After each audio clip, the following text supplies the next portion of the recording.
भाइयों, पिछले हफ्ते में भारत ने एक नया उभरता भारत देखा। धोखा, झूठ, मक्कारी और बहकावे की राजनीति पर सच, निडरता और मानसिक मजबूती की जीत होते हुए देखी।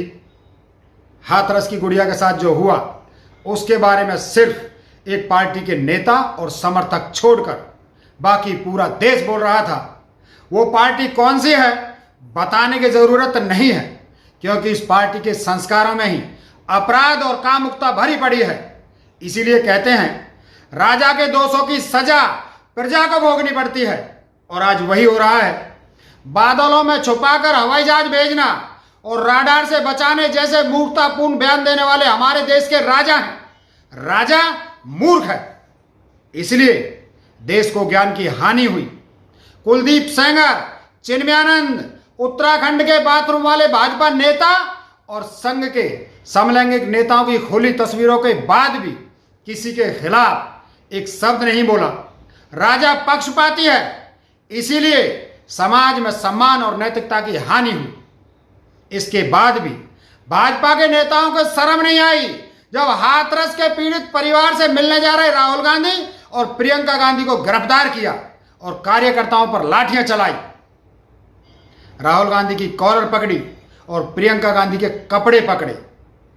देश में इसके पहले महिलाओं का सम्मान था, लेकिन जब बेटियों को ही रेप का दोषी बनाने वाले भाजपा के नेता देश चला रहे हैं तो किसी राष्ट्रीय महिला के नेता के कपड़ों पर हाथ डाला गया तो कौन सी बड़ी बात हो गई। बात बड़ी तब होती जब बेटी किसी बड़े नेता की होती, भाजपा के नेता की होती। संघ के नेताओं की बेटियों ने मुस्लिमों से शादी की, भाजपा के नेताओं की बेटियों ने गैर हिंदुओं से शादी की, तो कोई गलत बात नहीं हुई, क्योंकि भाजपा सरकार में है।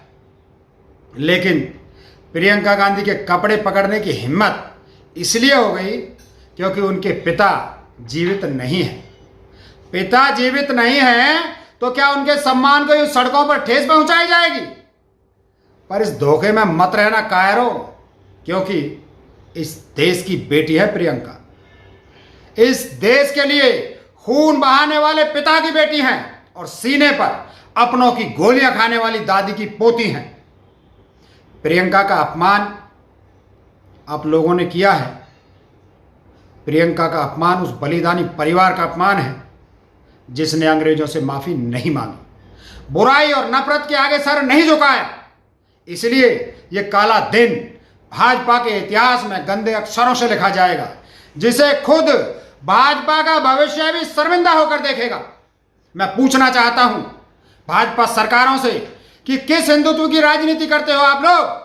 ये कौन सा हिंदुत्व पैदा कर दिया भाजपा ने जिसमें सिर्फ गंदगी ही गंदगी भरी पड़ी है?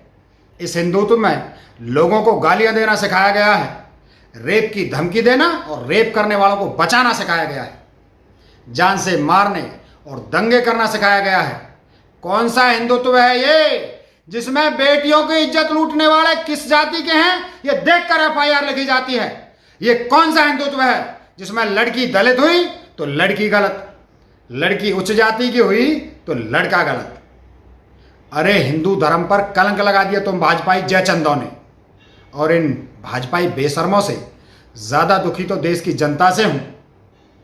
इस देश की जनता को क्या हो गया है कि ना बेटियों की लुटती इज्जत का दर्द हो रहा है, ना पेड़ से लटकती किसानों की लाश पर दुख हो रहा है, और सबसे ज्यादा दुखी तो देश के हिंदुओं से हैं कि आपके वेदों में, आपके उपनिषद और ग्रंथों में जो हिंदुत्व लिखा था वो आपने नफरत के पुजारियों के हाथों बेच दिया।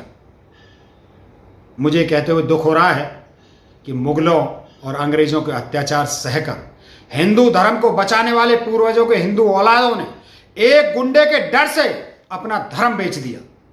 उससे भी ज्यादा बोझ इस बात का है कि जिस उत्तर प्रदेश में राजा राम की अयोध्या है, जिस उत्तर प्रदेश में योगेश्वर श्री कृष्ण की मथुरा वृंदावन है, जिस उत्तर प्रदेश में राधा रानी का बरसाना है, जिस उत्तर प्रदेश में ब्रह्मांड की पहली नगरी देवभूमि काशी है, और जिस उत्तर प्रदेश में जीवनदायिनी माँ गंगा की सबसे बड़ा आंचल है, जिस उत्तर प्रदेश से बीएचयू जैसे विद्वत संस्थान हैं, ज्ञानी, विद्वान, पंडित और लाखों साधु बसते हैं, उस उत्तर प्रदेश में आज वो नारी सुरक्षित नहीं है जिसको पूजना सिखाया गया था। कौन सा हिंदुत्व आप पर थोपा जा रहा है और आप किस डर, किस दहशत में जी रहे हैं? अरे कौन है ये अजय विष्ट नाम का ढोंगी और कौन है हजारों लोगों का कातिल नरेंद्र मोदी? क्या आप इन मनुष्यों से डरते हैं जिनके राज में देश गर्त में चला गया है? इन मूर्खों से डरते हो जिन्होंने देश के गौरव को बेच दिया? इन टुच्चे गुंडों से डरते हो जो चुनाव जीतने के लिए दंगों का सहारा लेते हैं? इन नामर्दों से डरते हो जो कागज की कमी बताकर हजारों बस वापस लौटा देते हैं लेकिन मजदूरों की मदद नहीं करते? इन बेशर्मों से डरते हो जो 56,000 लाशों पर मोर नचाते हैं? इन अपराधियों से डरते हो जो बलात्कारियों को पार्टी में लाते हैं और विधायक और मंत्री बनाते हैं? इन कलंकित कपूतों से डरते हो जो 90 साल की मां की भी मार्केटिंग करते हैं? अरे जागो हिंदुओं, उठ जाओ समय रहते। आज जो हाल उत्तर प्रदेश का है वो सिर्फ और सिर्फ कुलक्षी मुख्यमंत्री के कारण है जो सन्यासी होते हुए भी राजसुख भोग रहा है, हत्या और मारकाट के अपराध करता है।